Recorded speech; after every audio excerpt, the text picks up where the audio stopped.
actually, Rick. And now let me ask you, is there, are most of the lenders that now are giving us 120 days?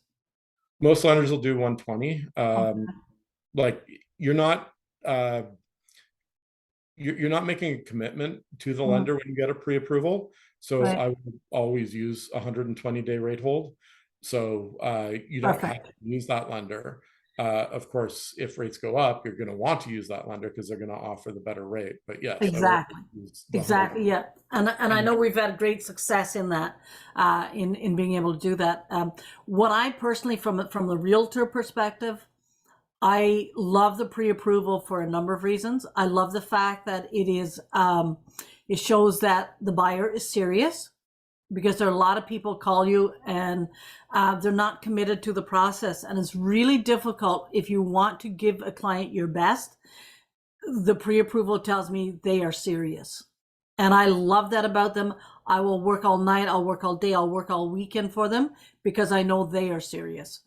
It's just wisdom. It just makes sense. So, you can get anybody that'll run all around and go crazy, but if you're truly serious, let's do this and get it done right. The other thing that I like about that pre-approval is when I'm preparing an offer, as you are well aware, I prefer to keep the financing condition in my offers for the reasons that you mentioned.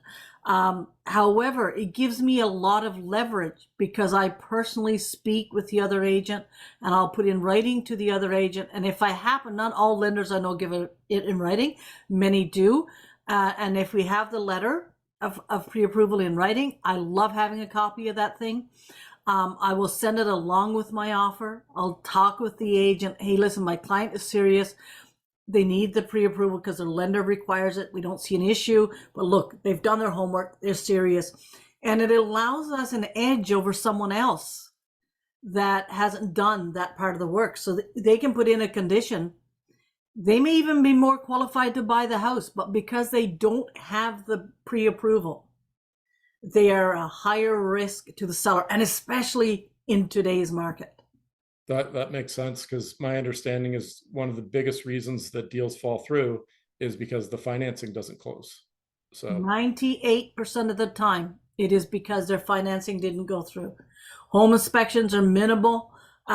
There is nothing else that we see from appraisals are very rare, for me anyway, because I know the value. I do my work, but yeah, it's really important. I can't stress enough how much power that gives a buyer to be able to get the house they want, to outcompete against someone else, whether the market, even when the market is competitive, it still gives them an edge without going in and then owning a house that they can't get financing for.